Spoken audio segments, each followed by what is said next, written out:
États-Unis et de l'Europe. La dette privée de la France. Il n'y a que deux façons de réduire un déficit budgétaire, c'est vraiment trivial. Soit on baisse les dépenses, soit on augmente les recettes. Et le Fonds monétaire international, donc c'est pas des gauchistes, hein, c'est pas le parti de gauche, le Fonds monétaire international nous a montré que quand on le fait en réduisant les dépenses, ça accroît les inégalités. Lorsqu'on le fait en augmentant les recettes, ça va un petit peu mieux. Mais comme l'a dit Jacques Généraux, si tout le monde le fait très vite, très fort, il faut bien faire quelque chose. On casse la croissance.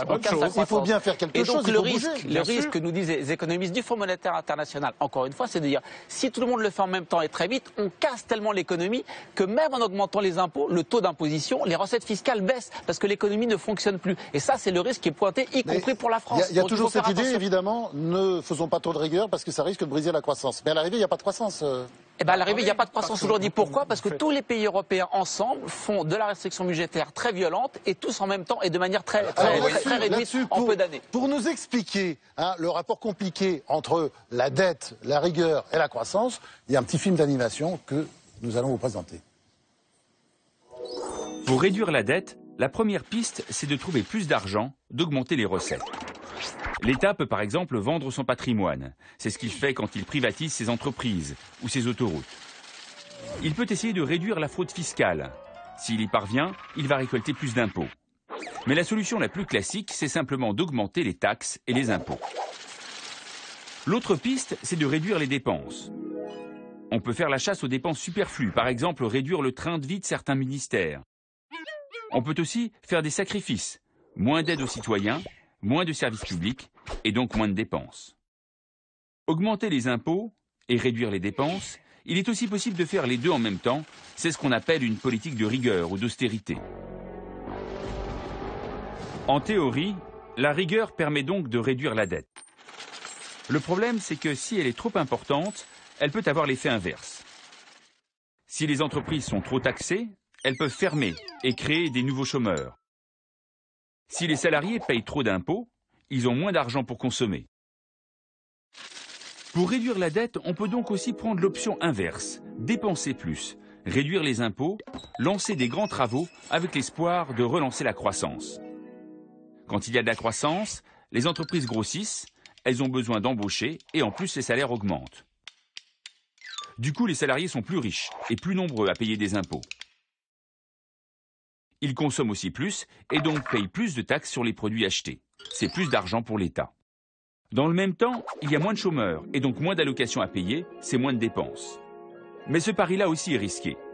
Si jamais la croissance n'est pas suffisante, on aura dépensé plus sans résultat et la dette sera encore plus importante. Croissance, rigueur, rigueur, croissance. C'est en tous les cas autour de ces deux pôles que se focalisent les réflexions pour réduire la dette. Thierry Breton, tout est risqué, quoi. La rigueur, la croissance, tout est risqué. Bien sûr que c'est risqué, bien sûr que c'est risqué, mais encore une fois, nous avons voulu démontrer que c'était possible. C'était possible sur une trajectoire à moyen ou long terme. Je voudrais rappeler quand même que la France est le pays au monde, avec le Danemark, qui dépense le plus pour la sphère publique, avec 56,2% du PIB. C'est-à-dire la richesse nationale. La richesse nationale qui est consacrée à la dépense publique. La France est champion du monde des dépenses publiques. Je rappelle, et il faut aussi se comparer, parce qu'on ne parle pas, on parle de la France en ce moment, on parle de nous-mêmes, mais nous devons aussi nous comparer à nos voisins, et notamment nos voisins européens, et en particulier l'Allemagne. Je rappelle que l'Allemagne dépense 45,3%, c'est-à-dire plus de 10 points de moins pour sa dépense publique. C'est un fait. Alors, est-ce qu'on vit moins bien en Allemagne? Non. Est-ce que finalement il y a moins de crèches? Les mesures décidées par le gouvernement, vous voyez très bien aujourd'hui, c'est difficile, ça a du mal à passer. Et ça commence à venir, Vous avez entendu que pour la première fois, on commence à dire qu'il va y avoir 10 milliards de réduction de la dépense publique à partir de 2014-2015. C'est bien, mais ça n'est qu'un début. Il va falloir aller beaucoup plus loin. On parle du coût du travail, on parle de la dette. Il faut bien que nos compatriotes comprennent que ces dépenses publiques, aujourd'hui, ça se traduit, encore une fois, par des charges. Bon, alors, vous parliez de l'Allemagne, Thierry Breton. Par du déficit. Thierry Breton, l'Allemagne s'est serré la ceinture. D'ailleurs, elle s'est désentêtée pas mal, comme on le voit sur le graphique. Mathilde. Oui, tout à fait.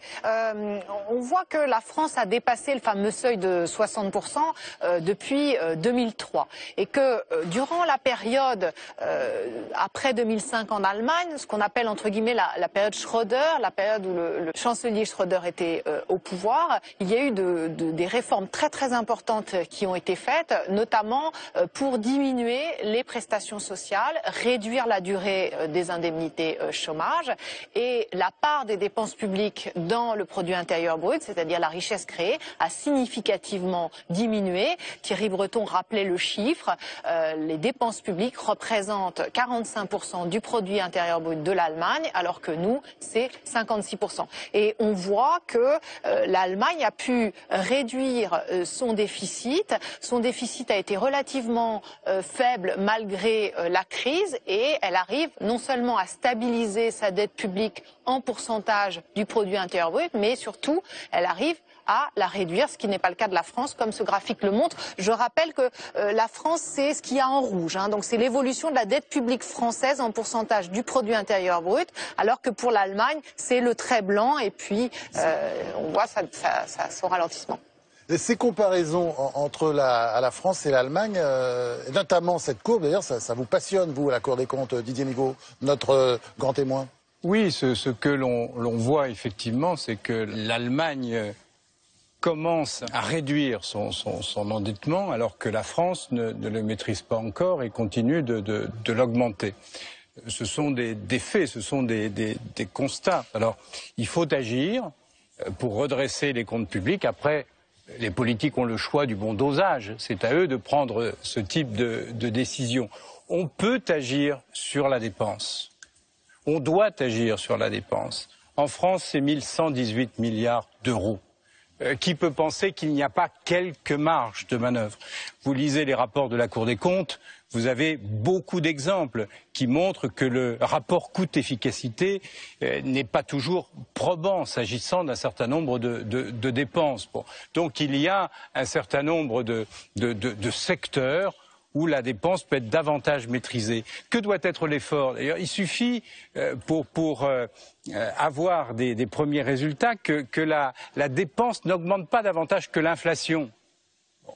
Donc ça relativise l'effort. Il faut être conscient que la Cour ne prône pas d'ailleurs une réduction drastique de la dépense. Elle propose de davantage la maîtriser, de faire en sorte qu'elle n'évolue pas davantage que l'inflation lorsqu'on raisonne en volume. Et il y a un certain nombre de secteurs que l'on peut prendre et tout le monde doit contribuer à cet effort. La maîtrise de la dépense, ça concerne l'État, bien sûr, ça concerne la sécurité sociale et nous avons donné quelques pistes pour des économies, pour réduire un certain nombre de niches fiscale, sociale, il y a 70 milliards de niches fiscales, 70 milliards de niches sociales, il y a encore des marges de manœuvre, et puis il y a aussi la dépense locale. Christian Chavagneux. Oui, je pense qu'il faut expliquer pourquoi la France a des dépenses publiques qui sont à 56% de la richesse produite, alors que c'est 46% en Allemagne, à peu près 10 points d'écart. 2 points, c'est les dépenses de défense. Donc ça veut dire que si on veut être au niveau de l'Allemagne, il faut réduire notre effort de dépense. 2 points, c'est l'État-providence, c'est-à-dire qu'il y a plus de pauvres en Allemagne, plus de travailleurs pauvres, ça veut dire qu'il faut accepter de moins aider les chômeurs, etc. Sur le reste, la moitié, ça vient du fait que nous, on accueille les enfants à 3 ans à l'école, les Allemands 6 ans, et les hôpitaux publics, c'est pas dans le cadre allemand. Donc il y a un problème de périmètre. Et enfin, la fin, c'est ce que disait Didier Migaud, c'est les dépenses des collectivités locales. Donc ça se justifie aussi le fait qu'on a un peu plus de dépenses. 200 milliards. Oui, mais ça se justifie. 200 milliards, 10 points. Est-ce qu'on réduit l'État-providence? Est-ce qu'on réduit l'État-providence? Il faut faire ça, encore une fois. Est-ce qu'on réduit l'effort de défense? Le président Migaud, il faut le faire dans la durée. Mais concrètement, dans la durée. On réduit l'État-providence ou pas? Bien entendu, ce système ne peut plus fonctionner. Le système français, le miracle français ne peut plus fonctionner aujourd'hui dans la contrainte qui est la nôtre. Philippe de Sertine. Non, je crois qu'il n'y a pas 36 solutions. Quand on est en train de dire il y a d'autres solutions que la rigueur, il faut être clair. Si c'est l'autre solution, c'est faire du déficit, ça n'est plus possible. On ne peut pas continuer d'accroître. Mais si c'est pas de faire du déficit, il faut bien réduire la dépense. C'est bien. On est aujourd'hui avec une la question fiscale, on est au bout. Donc il y a bien de la réduction des dépenses. Et quand on dit réduction des dépenses, on n'est pas forcément dans la disparition de l'État-providence lorsqu'on est en train d'évoquer les différentes pistes de la Cour des comptes. Je crois qu'on peut garder notre modèle et avoir des dépenses publiques beaucoup plus faibles. C'est possible. Jacques Généreux. Mais on peut aussi, il faut lire et entendre ceux qui disent qu'il y a une autre solution et pas être dans le préjugé. On peut enfin comprendre et entendre que puisqu'il s'agit de réduire une dette excessive, et un déficit éventuellement excessif. Ce déficit excessif peut être réduit parce que les ressources augmentent plus vite que les dépenses. Et figurez-vous qu'on peut à la fois et supprimer des dépenses inutiles qui sont des gaspillages, et augmenter les dépenses publiques qui sont nécessaires dans tous les services publics qui ne sont pas suffisamment bien pourvus, dans la reconversion écologique qui va demander des investissements colossaux dans les 20 ans qui viennent, mais augmenter en même temps les ressources publiques de manière plus importante, si bien que vous dégagez des marges de manœuvre. Ça, c'est possible. Et quand on prend des chiffres, on compare France-Allemagne, juste une chose pour vous dire qu'on peut faire dire n'importe quoi à ce genre de comparaison, quand on ne rentre pas dans le contenu de ce qu'on fait progresser ou baisser dans les dépenses et les recettes. Vous avez 3 champions aussi en Europe, parlons-en. Le Danemark, la Finlande et la Suède, 3 champions à part la France, des prélèvements obligatoires, je termine d'une phrase, et des dépenses publiques. Il se trouve que ce sont aussi 3 champions du faible taux d'endettement et du faible déficit public. Justement, on a parlé de l'Allemagne. On a beaucoup parlé de l'Allemagne. Ce serait intéressant de parler de la Suède. C'est un pays qui s'est redressé grâce à la poigne, d'ailleurs à la rigueur d'un Premier ministre social-démocrate extraordinaire, personne. Aline Thomas est allée faire une enquête en Suède sur l'électrochoc suédois. On regarde. La petite Inga n'a que quelques heures et elle ne sait pas encore qu'elle vient de naître dans un pays où 9 habitants sur 10 se disent heureux, dans un pays où le modèle social est unique au monde. Inga a vu le jour dans le royaume de Suède. La Suède, c'est l'exemple toujours mis en avant de l'État-providence, où chacun doit se sentir protégé, éduqué et soigné sur un même pied d'égalité. Mais au début des années 90, ce système manque de disparaître à la suite d'une très grave crise financière.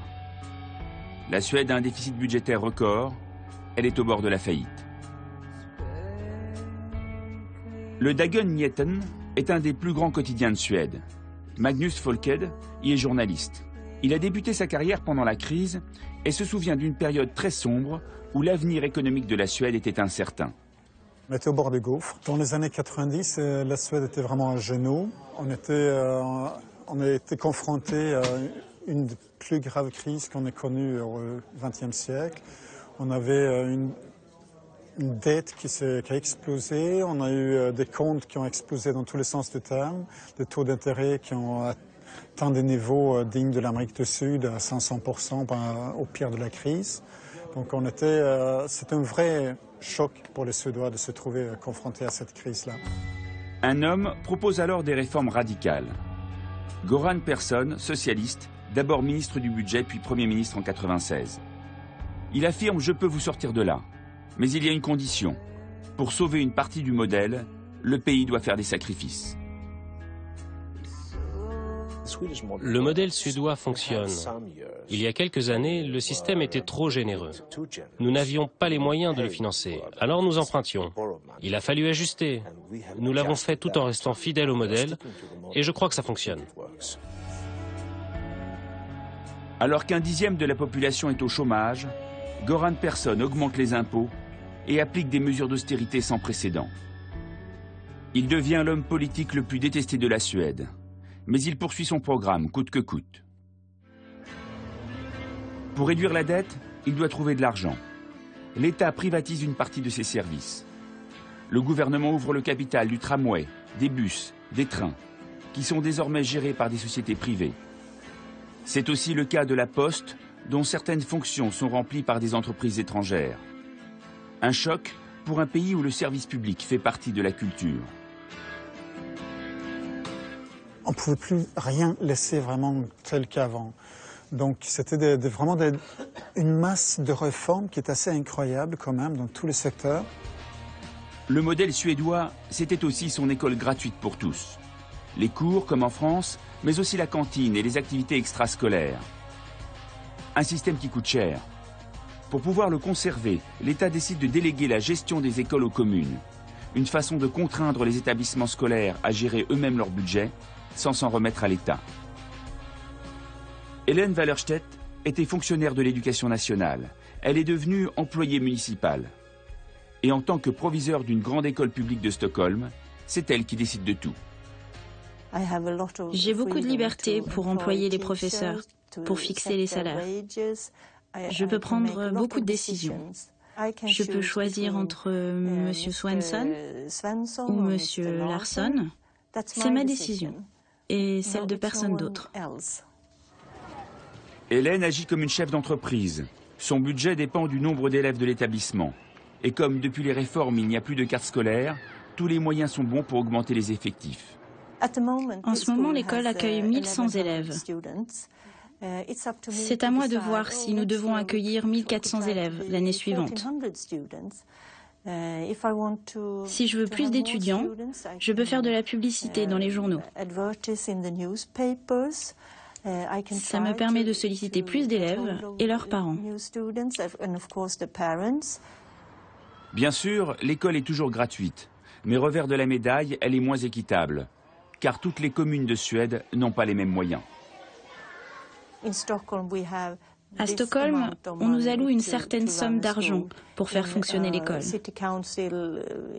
Mais dans une autre commune, comme celle du nord de la Suède, il y a une autre somme d'argent. C'est pour ça qu'il y a des inégalités. Et ce n'est pas bon du tout. Il n'y a pas que l'école qui soit moins équitable qu'avant. Les Suédois qui n'habitent pas en ville doivent faire en moyenne 150 km pour accéder à un hôpital. Pour réduire la facture santé, un hôpital sur 3 a fermé en 10 ans. Quant à ceux qui ont été conservés, on y reste le moins de temps possible. On favorise la médecine à domicile. Par exemple, alors qu'en France, après un accouchement, les femmes restent en moyenne 3 jours à la maternité, les Suédoises n'y restent que 6 heures. Je ne crois pas que c'est assez avec 6 heures, non. Et j'ai eu besoin d'aide. Et même avec l'allaitement, j'ai eu besoin d'aide. Et après 6 heures, c'est pas possible de rentrer. Ces mesures drastiques ont une contrepartie. Les jeunes mamans ont conservé un privilège du système, 1 an de congé maternité. Et c'est sans doute pour cela que les Suédois ont supporté cette austérité, pour sauver une part de leur modèle. Tout n'a pas été facile. Pour la réforme des retraites, il a fallu 8 ans de négociations. Il faut dire que le principe est surprenant. Danielle Bergholt, française, vit à Stockholm. Elle y a travaillé 40 ans comme professeure. Et elle a pris sa retraite en 2005, juste après cette fameuse réforme. L'État suédois a décidé, il y a une petite vingtaine d'années, cette énorme réforme des retraites, et elle est indexée sur la santé du pays. Elle est indexée sur plusieurs choses, au fond. Je crois, j'ai cru comprendre, parce que c'est pas toujours très facile de comprendre ce qu'ils veulent, mais le pays va bien, ça permet aux caisses de retraite d'aller bien, et les gens en tirent un certain profit. Le pays va mal, eh bien, ma foi, tout le monde contribue à essayer de sauver la barque. Elle a ainsi vu le montant de sa retraite fluctuer au gré de l'économie suédoise. Mais par exemple, en 2008, j'avais 9002, au final. En 2009, j'avais 9006, disons. En 2011, 9000. En 2012, 9296.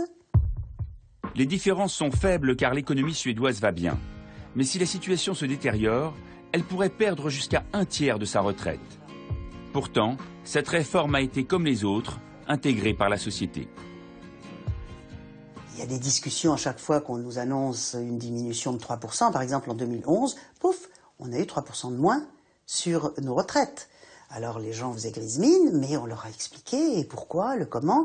Et au fond, j'ai l'impression qu'ils acceptent. Je pense que les Suédois ne sont pas trop mécontents de leur sort quand on leur dit regardez à côté surtout.